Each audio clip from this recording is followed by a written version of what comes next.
Assalamualaikum warahmatullahi wabarakatuh. Pemirsa di mana saja Anda berada, selamat berjumpa kembali dengan channel YouTube Insan Dongeng. Pada malam ini saya Bang Elgi akan melanjutkan Dongeng Indonesia Hikayat Bayan Budiman bagian ke-11.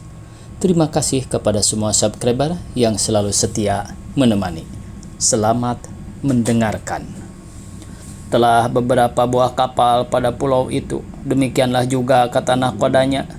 Maka datang pula pada suatu pulau daripada pihak negeri Rum. Maka oleh Perdana Menteri itu dipanggilnya pula segala nahkoda kapal, serta diperjamunya juga makan dan minum bersuka-sukaan. Maka oleh Perdana Menteri ditunjukkannya peta itu kepada segala nahkoda kapal daripada negeri Rum. Maka Perdana Menteri pun bertanya kepada segala nahkoda kapal itu, "Adakah Tuan hamba melihat manusia seperti rupa lukisan ini?" Maka dalam nahkoda yang banyak itu ada seorang berkata, "Tiadalah hamba lihat, tetapi hamba dengar adalah anak raja hamba, yaitu Raja Rum, seorang seperti dalam peta itu rupanya. Tiada bersalahan lagi." Maka kata Perdana Menteri itu, "Sudahkah Tuan Putri itu bersuami?" Maka kata nahkoda kapal itu, belum lagi ia bersuami." Maka kata Perdana Menteri, "Apa sebabnya maka Tuan Putri itu tiada bersuami?" Kata nahkoda kapal itu, "Demikianlah hamba dengar kabarnya. Adalah konon pada suatu hari Tuan Putri duduk bersemayam di peranginan. Maka adalah di situ seekor burung merak bersarang hampir peranginan itu, dan anaknya 2 ekor belum tahu terbang. Maka pada suatu hari ada sebuah rumah hampir sarang merak itu terbakar. Maka kata merak yang jantan kepada merak betina itu, 'Marilah kita lari karena sudah dekat api.' Maka kata merak betina itu, 'Jika kita lari, matilah anak kita ini dimakan api.' Maka api itu pun makin dekatlah. Merak jantan itu pun terbanglah, ditinggalkannya merak betina itu dengan anaknya. Lalu terbakarlah ia. Setelah dilihat oleh Tuan Putri, ia pun heranlah melihat kelakuan merak itu. Maka kata Tuan Putri itu, 'Lihatlah durjana laki-laki itu, datang hatinya, anak bininya ditinggalkan. Jikalau demikian, akan laki-laki itu tiadalah teguh setianya. Maka itulah sebabnya, maka raja hamba itu tiada ia mau bersuami.' Setelah didengar oleh Perdana Menteri kata nahkoda kapal itu, maka ia pun terlalu sukacita, lalu kembali ke negerinya. Setelah sampai, lalu ia menghadap raja, sembahnya, 'Ampun tuanku, beribu-ribu ampun ke bawah Duli yang maha mulia. Adalah Patik singgah pada suatu pulau, tiada berapa lamanya. Maka datanglah 2-3 buah kapal datang dari sana sini. Maka Patik panggil nahkoda kapal itu, serta Patik berjamulah makan minum. Setelah selesai daripada itu, maka Patik pun bercakap-cakaplah dengan segala nahkoda itu, sambil Patik keluarkan peta itu, serta Patik periksalah, 'Adakah tuan-tuan sekalian telah melihat rupa seorang putri seperti rupa di dalam lukisan ini?' Maka jawab nahkoda itu, 'Tiadalah pernah seumur hidup hamba melihat manusia seperti rupa ini. Mendengar kabar pun tiada.' Maka Patik lalu berlayar dari sana. Bertemulah dengan sebuah kapal datang dari benua Rum. Maka Patik panggil nahkodanya kapal itu, serta diperjamukan makan minum. Setelah selesai dari itu, Patik pun tunjukkanlah peta itu. Maka jawabnya, 'Yang seperti peta ini hanyalah anak raja di negeri Rum.' Demikianlah katanya, 'Ampun tuanku, telah sudah Patik dengar kabarnya, melainkan tuanku pertetapkan juga hati tuanku itu. Maka titah baginda, dengan segeralah cari olehmu.' Maka Perdana Menteri itu pun berlengkaplah sebuah kapal yang besar, lalu berlayarlah ia ke negeri Rum. Setelah sampai ke benua Rum, maka Perdana Menteri pun naiklah ke darat. Lalu ia menyewa sebuah gudang saudagar. Lalu ia duduk berkedai jual beli. Ia menyonggeng-nyonggeng dan menulis. Menyonggeng itu pemirsa artinya menggambar. Tiadalah lain pekerjaan sehari-hari, melainkan menulis juga kerjanya, berbagai-bagai rupa tulisannya itu. Maka barang siapa datang kepadanya minta tuliskan, diberinya upah kepadanya suatu ringgit. Maka pada suatu hari Tuan Putri itu naik ke atas mahligainya. Maka dilihatnya kepada suatu tempat banyak orang berhimpun. Disuruh Tuan Putri melihat kepada seorang dayang-dayangnya yang muda, kecil, molek, serta dengan baik rupanya. Namanya Siti Afil. Dilihatnya ada seorang orang muda duduk menulis di dalam sebuah kedai, berbagai-bagai rupa tulisan itu. Maka dayang-dayang itu pun datanglah kepada gedung Perdana Menteri. Ia bertanya kepada orang menulis itu, "Dari mana tuan hamba datang ini?" Maka jawab Perdana Menteri, "Hamba ini datang dari benua Syam."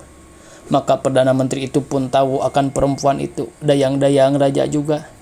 Maka oleh Perdana Menteri itu diberinya suatu lukisan, terlalu baik sekali rupanya. Maka diambil oleh dayang-dayang itu. Maka ia pun segera kembali menghadap Tuan Putri itu. Sembah dayang-dayang itu adalah orang berhimpun itu karena ada seorang laki-laki muda belia, terlalu baik parasnya, serta dengan bijaksana dan pandai ia menulis. Maka inilah tulisannya, diberikannya kepada Patik. Maka peta itu pun dipersembahkan dayang-dayang kepada Tuan Putri itu.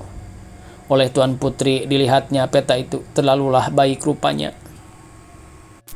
Maka titah Tuan Putri itu, "Panggilkan aku orang muda itu, hendak kusuruh ia menulis suatu gambar." Maka dayang-dayang itu pun segeralah pergi memanggil orang muda itu, serta sampai kepadanya. Maka katanya, "Hei orang muda, titah Tuan Putri memanggil orang muda. Marilah sekarang ini, karena Tuan Putri tengah bersemayam di tempatnya." Setelah Perdana Menteri mendengarkan kata dayang-dayang itu, maka ia pun dengan segera masuk menghadap ke dalam kota Tuan Putri itu.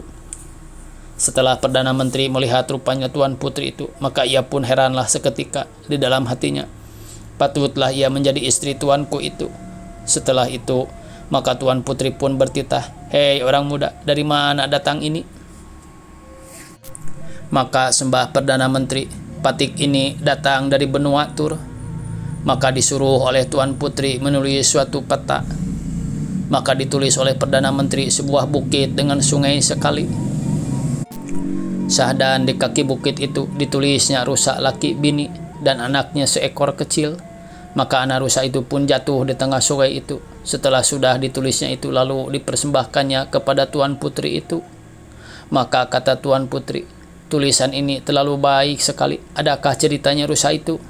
Maka sembah Perdana Menteri, "Ampun tuanku, ada juga ceritanya." Maka titah Tuan Putri itu, "Apakah ceritanya itu? Ceritakanlah supaya ku dengar." Maka sembah Perdana Menteri, "Sekali peristiwa adalah Raja Patik pergi bermain-main ke hulu sungai. Maka Raja Patik bertemu dengan rusa 3 beranak duduk di bawah kaki bukit itu. Maka pada sehari itu pun hujan terlalu amat lebat. Air sungai itu pun naiklah limpah pada kaki bukit itu. Maka kata rusa betina itu pada lakinya, 'Marilah kita lari dari sini, pergi naik ke atas bukit.' Maka kata rusa jantan, 'Jika kita lari, matilah anak kita ini, lemas di dalam air.' Antara ia berkata-kata itu, air pun penuh limpahlah. Maka rusa betina itu pun ditinggalkannya anaknya. Maka ia pun larilah pergi naik ke atas bukit itu. Maka rusa jantan itu pun matilah lemas bersama-sama dengan anaknya itu. Setelah dilihat oleh Raja Patik segala kelakuan rusa itu, maka titah Raja Patik, 'Lihatlah durjananya perempuan celaka ini, meninggalkan anaknya dan lakinya itu. Tiadalah teguh setianya dengan anak lakinya itu. Sebab itulah tiada aku mau beristri, karena perempuan tiada teguh setianya dengan lakinya. Itulah sebabnya maka Raja Patik tiada mau beristri.' Ampun tuanku Syah Alam." Setelah didengar Tuan Putri cerita Perdana Menteri itu, maka di dalam hatinya, "Jikalau demikian sahaja patutlah rajamu itu akan suamiku." Maka titah Tuan Putri itu, "Hei orang muda, pergilah diri, segera kembali ke negeri, bawa rajamu itu kemari." Maka sembah Perdana Menteri, "Patik dititahkan kembali itu telah sebenarnya lah tuanku, bahwa Patik pohonkan alamat daripada Duli tuanku, akan Patik bawa kembali menghadap ke bawah Duli Paduka Kakanda itu, supaya jadi kepercayaan Paduka Kakanda itu akan Patik." Maka diberi oleh Tuan Putri suatu manikam. Maka segera disambut Perdana Menteri seraya menyembah bermohon turun ke kapal, lalu berlayar pulang. Kemudian beberapa lamanya berlayar itu, maka sampailah ke negeri, lalu naik menghadap rajanya. Maka segera ditegur baginda titahnya, "Hei Perdana Menteri, adakah boleh seperti kehendakku itu?" Maka sembah Perdana Menteri, "Daulah tuanku, ya Syah Alam, seperti kehendak Syah Alam itu sudahlah dapat. Adapun Tuan Putri itu anak Raja Rum, namanya Tuan Putri Manikam, tiadalah bersalahan seperti yang dulu tuanku mimpikan itu." Maka segala kelakuan dan perkataan Tuan Putri itu semuanya diceritakan serta dipersembahkannya manikam itu sekali kepada baginda itu. Setelah baginda mendengar sembah Perdana Menteri akan putri itu anak Raja Rum, maka terlalulah sukacita hati baginda. Maka dengan seketika itu juga menitahkan Perdana Menteri berlengkap akan pergi ke benua Rum. Kemudian beberapa lamanya maka lengkaplah beberapa kapal dan bahtera. Maka baginda pun berlayarlah. Kemudian sampailah ke benua Rum. Maka Raja Rum pun menyuruh mengeluk-elukan Raja Tur kepada segala raja-raja yang di bawah baginda, serta Menteri Hulu Balang menyambut Raja Tur. Maka baginda pun naiklah menghadap Raja Rum, diperjamukan makan minum. Kemudian beberapa lamanya maka Raja Rum pun mengawinkan Raja Nursyah dengan anak kanda baginda Tuan Putri Indra Kemala. Betapa adat segala raja-raja yang besar mengawinkan putranya, maka duduklah Raja Nursyah berkasih-kasihan laki istri. Demikianlah hikayatnya Perdana Menteri daripada arif bijaksananya menyampaikan seperti kehendak tuannya. Kerja yang muskil itu pun menjadi mudah juga. Maka kata Bayan, "Istimewa pula anak raja itu sudah hadir. Kepada hati hamba tiadalah dengan bersusah-susah hamba bicarakan dia. Baik juga tuan pergi." Maka istri Khojah Maimun pun pergilah baru hingga tengah jalan. Maka hari pun sianglah. Lalu ia kembali duduk dengan percintaannya sehari-hari. Setelah hari malam, maka istri Khojah Maimun pun memakailah telah sudah. Maka pergilah ia mendapatkan Bayan serta katanya, "Hei unggas yang budiman lagi amat bijaksana, padahal jalan kebajikan. Beri apalah izin akan daku supaya sempurna berahiku yang dalam kalbuku ini." Maka sahut Bayan, "Hei Siti yang bangsawan, adakah hamba melarangkan tuan hamba pergi? Bukankah hamba suruhkan tuan pergi? Oleh karena hamba binatang, itulah maka tuan tiada mau menurut kata hamba. Sedangkan Nabi Sulaiman alaihi salam menurut kata hambanya landak, seekor binatang juga, bahwa akan tuan hamba tiada mau menurut kata hamba ini." Maka istri Khojah Maimun pun berkata, "Betapakah hikayatnya?" Maka kata Bayan, "Tiada hamba mau berhikayat kalau tuan hamba lalai mendengar hikayat hamba. Baiklah tuan hamba pergi dahulu." Maka kata istri Khojah Maimun, "Berhikayatlah engkau dahulu supaya ku dengar." "Baiklah," kata Bayan. Al-Kisah Bayan berhikayat. Maka kata Bayan, sekali peristiwa Nabi Sulaiman alaihi salam dipersembahkan oleh Raja Jin air Ma'al Hayat pada suatu bejana kecil. Maka Nabi Allah Sulaiman pun bertanyakan khasiat faidah air Ma'al Hayat itu kepada seorang menteri baginda yang bernama Asyaf. Maka sembah menteri Asyaf itu, "Ya tuanku Syah Alam, baiklah tuanku minum supaya kekal hidup Syah Alam hingga hari kiamat. Maka Nabi Allah Sulaiman pun bertanya pula kepada menteri baginda jin yang bernama Afrit. "Hei menteriku, betapa bicaramu? Kuminumkah air ini?" Maka sembah menteri Afrit itu, "Baiklah, supaya segala penyakit di dalam tubuh Syah Alam habis hilang." Maka Nabi Sulaiman pun bertanya kepada menteri baginda bernama burung Ukab. "Demikianlah titah baginda, hei menteriku, betapakah bicaramu? Aku minumkah air ini atau jangankah?" Maka sembah menteri Ukab, "Baik Syah Alam, minum, supaya duli Syah Alam boleh kembali muda pula." Setelah itu Nabi Allah Sulaiman pun bertanya kepada menteri Asad, "Hei menteriku, betapakah bicaramu? Aku minumkah air ini atau jangan?" Maka sembah menteri Asad, "Baiklah tuanku, minum, supaya duli tuanku bertambah-tambah baik paras. Tetapi pada antara patik ini, daripada segala binatang yang terlebih bijaksana lagi berakal, ialah landak itu." Baik, duli Syah Alam bertanya kepada landak itu. Maka titah Nabi Sulaiman, "Di mana landak itu sekarang?" "Akan landak itu di dalam lubangnya," kata Asad. Maka titah Nabi Sulaiman kepada kuda, "Suruh pergi panggil landak." Maka pergilah kuda memanggil landak. Apabila sampailah ia ke lubang landak itu, katanya, "Hei landak, titah panggil engkau, segeralah mari." Maka kata landak, "Mohonlah hamba dahulu." Maka kuda itu pun kembalilah menghadap baginda Nabi Allah Sulaiman. Demi Nabi Allah Sulaiman mendengar sembah kuda itu, maka murkalah Nabi Allah Sulaiman akan landak. Maka bertitah pula Nabi Allah Sulaiman kepada anjing, "Pergilah engkau panggil landak itu. Jika tiada ia mau kemari, hendaklah engkau gagahi bawa kemari juga. Baik jahat pun bawalah olehmu."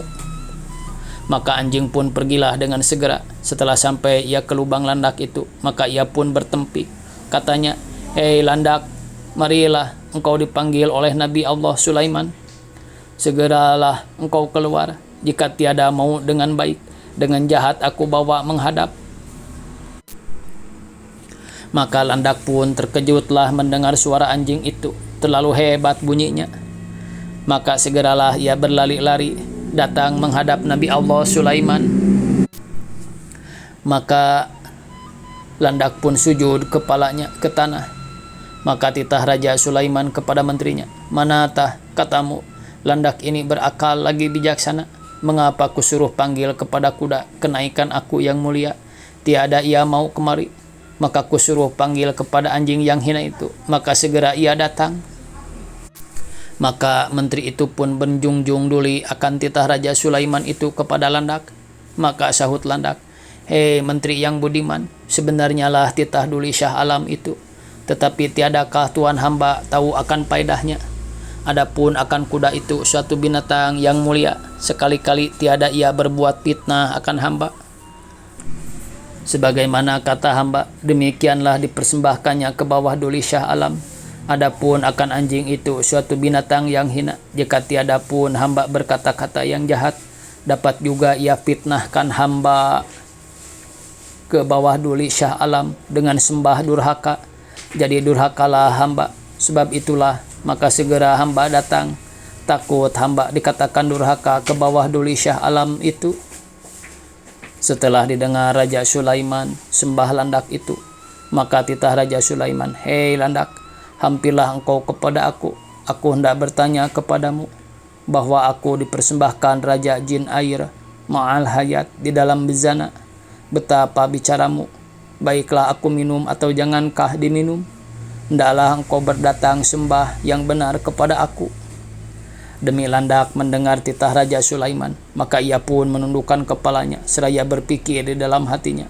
Seketika lagi maka ditanya pula oleh Raja Sulaiman, "Hei landak, mengapakah engkau berdiam dirimu, menunduk seperti kukang, tiada berdatang sembah kepada aku?" Maka landak pun segera menggerakkan kepalanya.